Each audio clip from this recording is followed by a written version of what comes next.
Vemos a gigantes tecnológicos facturar fortunas, lanzar hardware de última generación y dominar el entretenimiento mundial. Y por supuesto que esto nos parece lo normal, pero hubo un momento en la historia donde todo este universo simplemente no existía. Alguien tuvo que inventarlo desde la nada absoluta. Alguien tuvo que soldar los primeros transistores, escribir el primer código a ciegas y convencer al mundo de que interactuar con una pantalla de televisión era el futuro de la humanidad. Y pues sí, esta empresa fueron los mismísimos de Atari. Pero esta no es una historia de éxito. Por supuesto que no. Es la autopsia técnica al fallecido tan amado de los años 80 y con el colapso más espectacular de la era moderna. Y en este video vamos a hacer un viaje exhaustivo y por supuesto sin nada de filtros. Así que vamos a destripar su hardware componente a componente, desde el milagro tecnológico del Atari 2600 hasta la arquitectura imposible y caótica del Atari Jaguar. Hablaremos de la guerra de los egos, de chips reciclados para ahorrar centavos y de cómo Steve Jobs o Steve Trabajos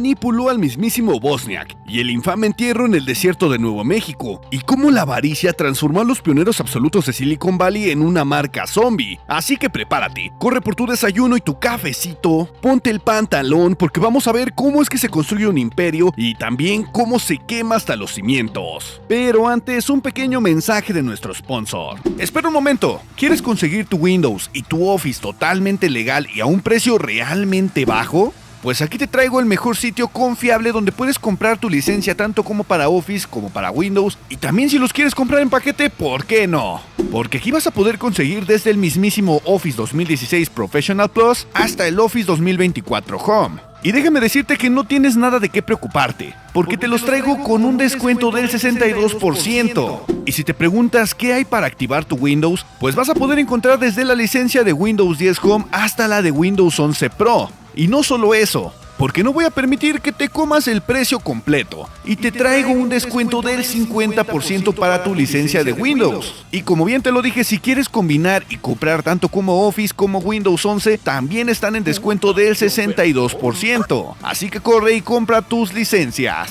Pero ahora sí, continuemos con este video. Para comenzar con esto, tenemos que viajar al año 1971, antes de Atari, a una época donde teníamos a dos auténticas leyendas, Nolan Bushnell y Ted Dabney. Estos tipos trabajaban en Turing Associates y crearon el Computer Space, el primer arcade comercial de la historia. Pero esto tenía un problema. Era un simulador espacial con físicas newtonianas, así que colocar esto en un bar lleno de tipos con cervezas encima, pues no iba a resultar nada bien. Entonces decidieron independizarse y querían llamar a su nueva empresa CCG, pero el nombre ya lo tenía una fábrica de velas, así que como buenos nerds miraron a un tablero de juego de mesa japonesa llamada Go y eligieron la palabra Atari, y esto significa dar al blanco. Pero también en el juego es cuando un grupo de fichas está en peligro inmediato de ser capturado, por lo que es un nombre bastante espectacular. Pero ¿qué fue de Ted Dabney? El pobre Ted era un ingeniero de la vieja escuela que odiaba el ambiente corporativo despiadado que se estaba gestando, así que en 1973 vendió su parte y se borró de la historia principal, dejando a Bushnell con toda la gloria de la empresa. Pero si regresamos a 1972, contrataron al ingeniero Al Alcorn. Y atención, porque Alcorn no fue un empleado cualquiera, fue uno de los ingenieros más importantes de toda la empresa, porque este mismo, con sus propias manos y su talento, concibió y lanzó a Pong.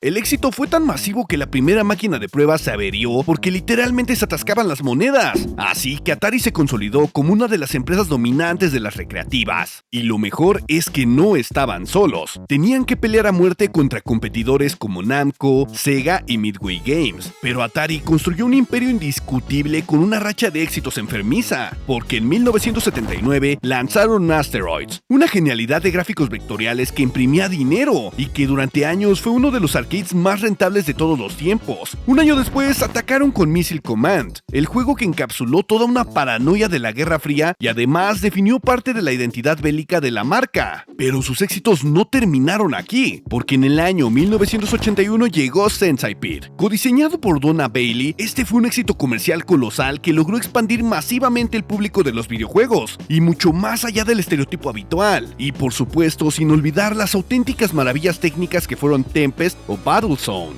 porque en estas recreativas la gente gastaba todo su dinero. Pero vamos a regresar un poco a 1975, y Atari dijo, ¿qué pasa si metemos a Pong en las casas? Y así, amigos míos, fue como nació el Home Pong, el cual fue vendido a través de la cadena cadena Sears. Todo era una lluvia de billetes hasta que Magnavox y el inventor Ralph Baer los demandaron, porque la idea de ping pong virtual era de la Magnavox Odyssey. Bushnell, con la frialdad de un líder de la mafia, pagaría $1.5 millones en cuotas, pero fuera de los tribunales para evitar llegar a un juicio. Y entonces, en 1976, Bushnell quería un juego donde destruyeras ladrillos con la pelota, y así es como nace Breakout. Pero para diseñarlo, Atari tenía en la plantilla a un joven llamado Steve Jobs. Trabajos recibió el encargo de reducir la cantidad de chips en la placa base del arcade. Por cada chip eliminado, habría un jugoso bono económico. Así que Trabajos fue a pedirle ayuda a su amigo Steve Wozniak, por lo que Wozniak hizo magia negra y redujo el diseño a unos ridículos 44 chips. Pero mientras esto sucedía, ¿qué estaba haciendo Trabajos? Pues simplemente le pagó a Wozniak una miseria del sueldo base y se embolsó en secreto todo el gigantesco bono de Atari. Sí, este hombre era una leyenda absoluta. Pero más allá de esta anécdota, Breakout fue vital. Influyó directamente en el diseño de videojuegos posteriores y consolidó el poder de Atari en los salones recreativos. Así que para 1977, Bushnell necesitaba un capital gigantesco para lanzar su nueva consola, la Video Computer System, o también conocida de este lado del charco como Atari 2600, y tomó la decisión de vender la empresa a Warner Communications. Pero, ¿por qué la Atari 2600 fue tan revolucionaria?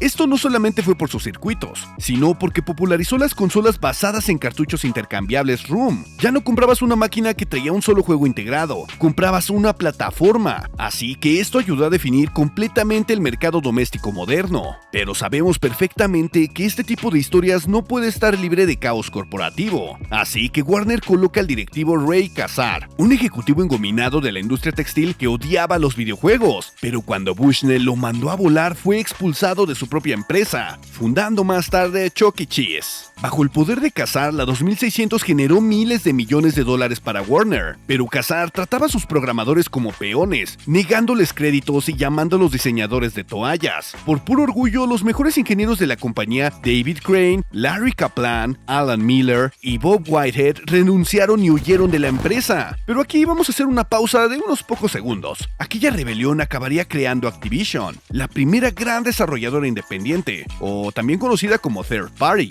una empresa nacida de la furia monumental de sus creadores que terminaría siendo más longeva que la propia Atari. Así que sí, esto fue una jugada maestra. Pero la rebeldía no solamente fue con sus empleados. Como Kassar no acreditaba a nadie, en 1980 Warren Robinet programó el mítico Adventure, uno de los precursores más importantes de los juegos de aventura modernos, y escondió uno de los primeros easter eggs documentados de la historia con su nombre en una habitación secreta. Sí, esto fue un insulto digital gigante contra las políticas de la empresa. Pero vamos a encendernos un poco. Hablemos del hardware que tenía esta tostadora de madera cubierta de gloria, porque programar en este bicho requería pactos con el mismísimo diablo. Su cerebro era un microprocesador MOS 6507 de 8 bits, el cual corría a 1.19 MHz, que básicamente era una versión barata del mítico 6502, al que le habían amputado los pines para interrupciones. En cuanto a la memoria RAM, contaba con la ridícula cantidad de 128 bytes. Sí, escuchaste bien, solamente bytes. Además, incrustados en un chip MOS Riot. Los cartuchos físicos soportaban un máximo inicial de 4 KB de ROM, y la parte gráfica dependía del chip TIA, además de un adaptador de interfaz de televisión que no tenía memoria de video o frame buffer. Esto obligaba a la CPU a dibujar la pantalla línea por línea, lo que le hacía sudar sangre para perseguir haz de electrones a una resolución de 160 por 192 píxeles. Todo esto sonaba a través de dos canales monorales de 1 bit,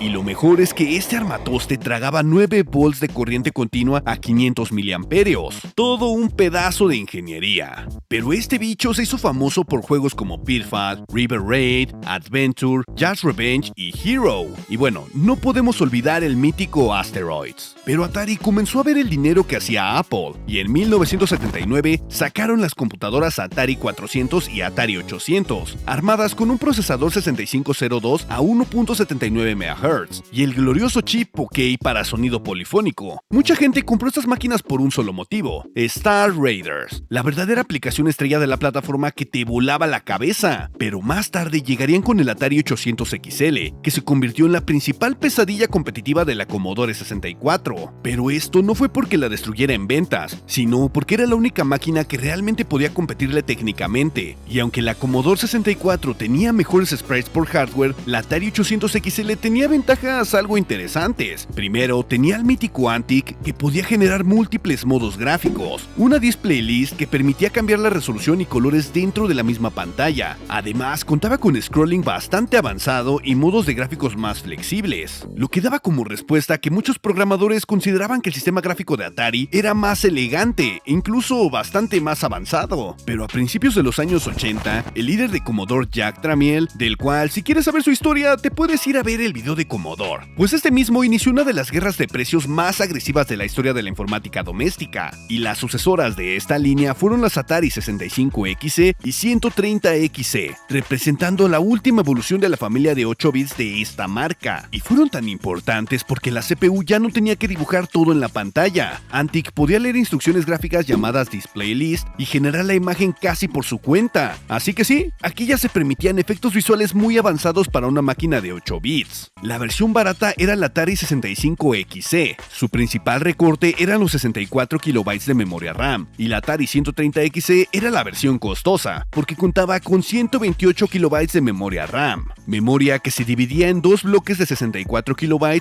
únicamente porque el procesador 6502 solo podía direccionar 64 KB, por lo que Atari utilizó un sistema de bank switching, pero el problema fue que muy pocos programas comerciales aprovecharon esta memoria. Pero hablando nuevamente de sus consolas, en 1982 llegaron con la Atari 5200. Básicamente metieron la tecnología de la computadora Atari 400 en un aparato de plástico gigantesco. Mantenían la CPU 6502C personalizada a 1.79 MHz, pero le integraron 16 KB de memoria RAM compartida y 2 KB de ROM para la BIOS. Sus gráficos eran manejados por la dupla de chips Antic y Getia, los cuales le permitían a este bicho alcanzar resoluciones de 320 por 192 píxeles y además desplegar una rica paleta de 256 colores. Pero esto por supuesto que nos costaba energía. Exigía una inmensa fuente de alimentación externa de 11.5 voltios de corriente continua a 1.95 amperios. Su mayor pecado fueron sus controles, los joysticks analógicos, los cuales no se centraban solos, y un teclado numérico de membrana de goma completamente disfuncional. Y para rematar esta desgracia, no era retrocompatible con la 2600, mismo problema que eclipsaría a la consola. Pero un detalle que cambia la historia es que antes de que la NES llegara a América, Nintendo se sentó con Atari. Negociaron para que Atari distribuyera la consola japonesa bajo su marca en Occidente. Si ese acuerdo no hubiera colapsado en el CES de 1983, la NES se habría llamado Atari. Pero bueno, ya conocemos la historia, esto no sucedió. Y luego llegó el fatídico 1983. Obligaron a Howard Scott Warshaw a programar E.T. Solamente le dieron 5 semanas y sacaron un port desastroso del Pac-Man para la 2600 que sufría de parpadeo de sprites excesivo y un recorte gráfico terrible. Pero si bien recuerdas, el mercado colapsó. Y seamos justos, E.T. y Pac-Man no causaron por sí solos la crisis de 1983. Fueron los ejemplos más visibles de un cóctel letal formado por una pésima gestión interna. La guerra de los precios de las computadoras y una saturación absoluta del mercado fueron lo que ocasionaron este declive. Pero cuando vieron que su juego E.T. fue una desgracia, ¿qué fue lo que hizo Atari? Pues fácil, enterrar toneladas de cartuchos no vendidos en un vertedero de Álamo Gordo en Nuevo México. Durante décadas se pensó que era una leyenda urbana, hasta que unas excavaciones en el año 2014 confirmaron que la basura de silicio estaba escondida ahí abajo. Pero bueno, volvamos a la historia. Warner se rindió y en 1984 dividieron a la empresa, pero hay algo vital para que se pueda entender esto más fácil. Después de 1984 existían dos compañías separadas. Por un lado, la división de consumo que se vendió a Jack Tramiel, el ex líder de Commodore, creando Atari Corporation. Y por el otro lado teníamos la división de arcades que siguió operando de forma independiente, bajo el nombre de Atari Games. Esta misma fue la que fundó la filial Tengen, la misma que protagonizó una guerra legal mítica al hackear el chip de seguridad 10 NES de Nintendo. Y a partir de aquí Atari viviría en los juzgados, enfrentándose constantemente en litigios interminables contra Sega, Nintendo y cualquiera que asomara la cabeza. Pero bajo el brazo de Tramiel, Atari Corporation congeló a la mismísima Atari 7800 durante 2 años. La consola estaba prácticamente terminada antes de la compra, pero como Tramiel se negó a pagarle a los ingenieros externos, no salió hasta 1986. Técnicamente Originalmente, la 7800 montaba un procesador MOS 6502C a 1.79 GHz, y además estaba acompañada de 4 KB de memoria RAM que podías expandir hasta 48 KB,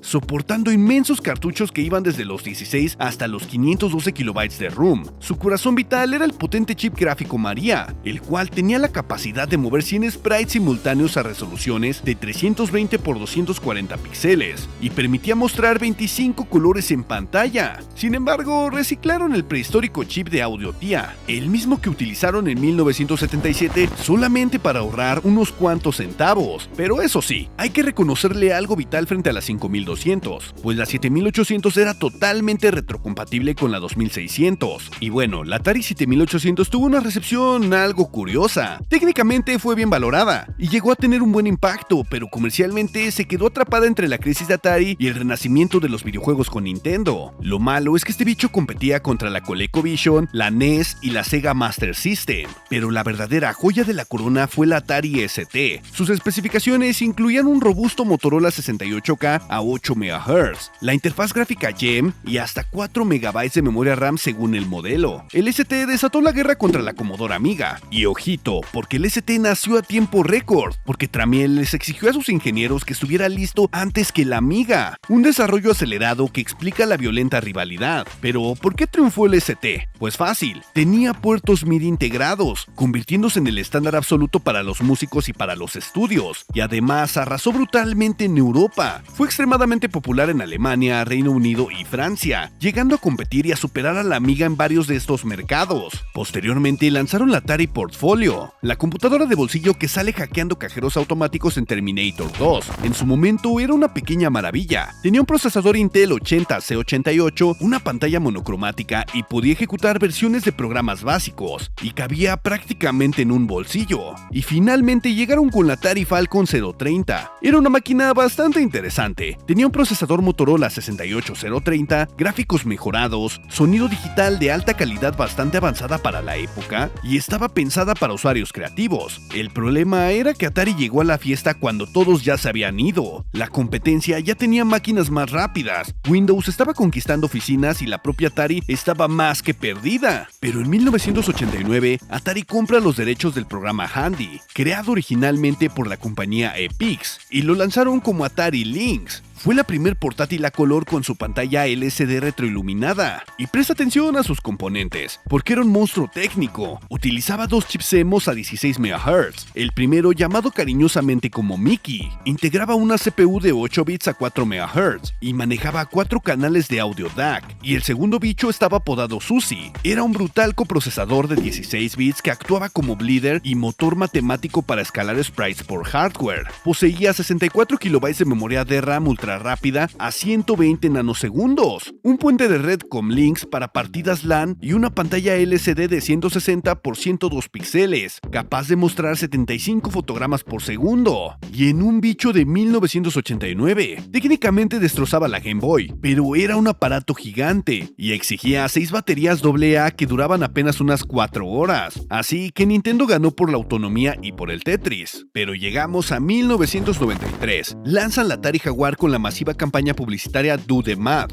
o Haz las matemáticas. La realidad técnica es que era un desastre, una arquitectura alienígena dividida en 3 integrados distintos. El primer chip, llamado Tom, corría a una velocidad de 26.59 MHz, y además integraba una GPU RISC de 32 bits junto con un procesador de objetos de 64 bits. Y no solo eso, tenía un bleeder de 64 bits y 4 KB de SRAM. Pero tenía el segundo chip, llamado Jerry, corría a 26.6 MHz, y este era un DSP RISC de 32 bits dedicado a procesar audio de calidad CD en 16 bits, con soporte para síntesis Wavetable AM y FM. Y finalmente teníamos al tercer chip, el arcaico Motorola 68K, el cual gateaba 13 MHz, que debía funcionar como un coordinador, pero todo este conjunto compartía 2 MB de memoria RAM sobre un gigantesco bus que alcanzaba los 106.4 MB por segundo de ancho de banda. Pero con tanto dato técnico, ¿esto tenía un problema? Pues sí, la arquitectura era un cuello de botella espantoso. Muy pocos estudios querían arriesgar recursos para Jaguar. Sí, hubo algunos valientes como Ubisoft, Ocean Softwares y Telegames, pero influyó que Atari ya tenía una reputación corporativa tóxica. Sus herramientas de desarrollo daban lástima, y en el horizonte ya venían pisando fuerte los monstruos de la primera PlayStation y la Sega Saturn. Y para rematar esta tragedia sacaron el periférico Atari Jaguar CD, cuyas lentes se rompían solamente con verlos feo, y sus ventas fueron tan bajas que se convirtió oficialmente en la última consola propia que fabricaba Atari en su historia. Y en 1996, la histórica Atari se fusionó con el fabricante de discos duros JTS,